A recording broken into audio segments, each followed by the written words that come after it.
Assalamualaikum warahmatullahi wabarakatuh.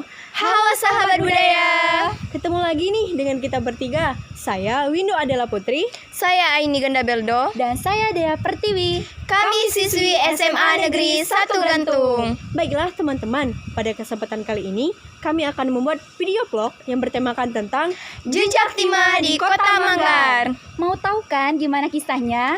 Yuk ikutin vlog kami.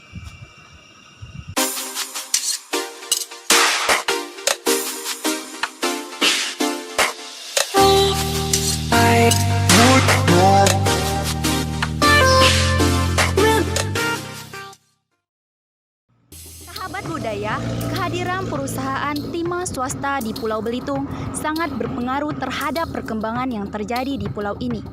Pulau yang dahulunya sepi, kini menjadi daerah yang ramai dan terbuka. Tidak terkecuali Kota Manggar, yang kini menjadi ibu kota Kabupaten Belitung Timur. sementara Tanjung Pandan dipilih sebagai ibu kota dan tempat kedudukan pemerintahan Hindia Belanda dan dijadikan tempat keberadaan kantor pos, telegram, dan lain-lain. Manggar juga dipilih sebagai pusat produksi karena melimpahnya kandungan timah di wilayah Tanah Manggar. Salah satunya adalah Kulong Minyak. Nah, Kulong Minyak terletak di Desa Lalang, Kecamatan Manggar. Kulong Minyak merupakan tambang timah paling kaya pada eranya. Sejak dibuka pada tahun 1865 hingga 1925, hasil produksinya mencapai 414.972 pikul. Sebelum dikenal dengan nama Kulong Minyak, lokasi ini dinamai Tebat Bengkuang atau Kulong Bengkuang. Lokasinya tepat di kaki Bukit Samak. Kulong ini dibuka oleh NV Belitung Maskapai dengan nomor kulong yakni nomor 30. Nama Kulong Minyak muncul setelah bekas bangunan tambang timah ini berubah fungsi menjadi sumber air dan pembuangan limbah sentra listrik IC atau elektrik sentral. Karena pemanfaatan inilah, air di permukaan kulong menjadi berminyak, sehingga masyarakat menamainya dengan Kulong Minyak. Kini setelah 150 tahun, kulong dibuka lagi dan dialihfungsikan sebagai sebuah objek wisata.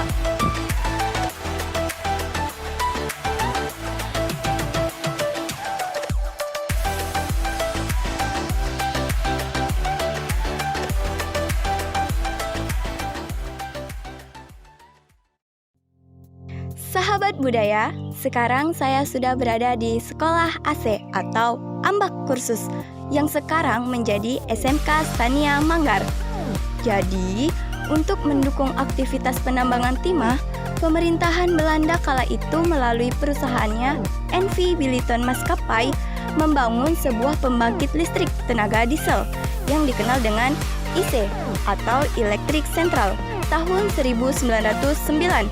Pada tahun 1921, IC atau Elektrik Sentral baru beroperasi yang digunakan oleh Belanda untuk keperluan menggerakkan mesin-mesin penambang timah, perkantoran, bengkel, dan perumahan elit di Bukit Samak. Untuk memenuhi kebutuhan tenaga kerja yang memiliki kemampuan bekerja pada permesinan, pada tahun 1928 di Manggar didirikan Sekolah AC atau Ambak Kursus oleh Maskapai GMB. Sekolah Ambak hanya ada 3 di seluruh wilayah Hindia Belanda, yaitu Jakarta, Surabaya, dan Manggar.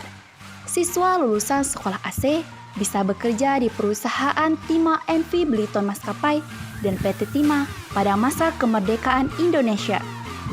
Jadi teman-teman, pada masa PT Timah, Sekolah AC atau Ambak Kursus berubah menjadi sekolah teknik dan berubah lagi menjadi sekolah pertukangan, dan pada tahun 1984 menjadi Sekolah Teknik Mesin Stania yang berada di Manggar, Bukit Samak.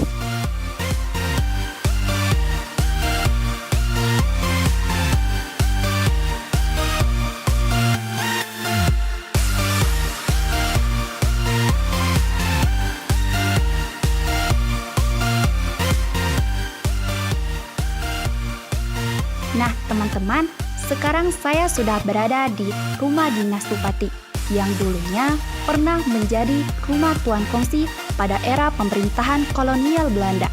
Dengan ditemukannya timah di Sungai Manggar, menjadikan Biliton Maskapai membangun permukiman di sekitar area penambangan untuk memudahkan pemantauan dan penambangan.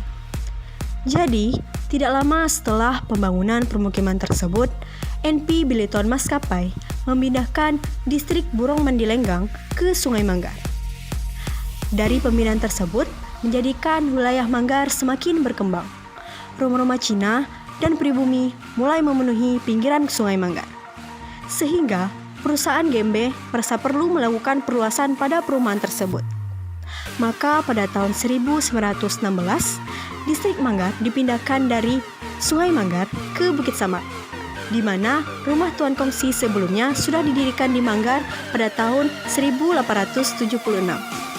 Nah teman-teman, awalnya rumah ini dibangun oleh pemerintahan kolonial Belanda untuk kediaman kepala administrator atau yang dikenal sebagai Rumah Tuan Kongsi. Seiring perjalanan waktu, rumah ini pernah ditempati oleh Kawilasi atau Kepala Wilayah Produksi PT Timah. Sebelum akhirnya menjadi rumah dinas Bupati Belitung Timur.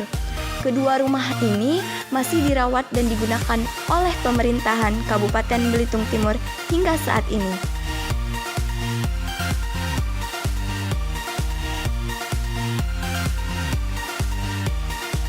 Baiklah sahabat budaya, kurang lebih begitulah kisah tentang jejak Timah di Kota Manggar.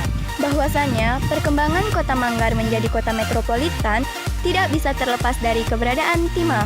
Dan sampai sekarang, Timah masih menjadi sektor andalan primer mata pencarian masyarakat Belitung dan Belitung Timur. Sekian dulu video vlog singkat dari kami. Semoga dapat menjadi wawasan sejarah. Karena Sejarahku, Sejarahmu, sejarah kita semua. salam budaya lestari. Wassalamualaikum warahmatullahi wabarakatuh. Sampai jumpa.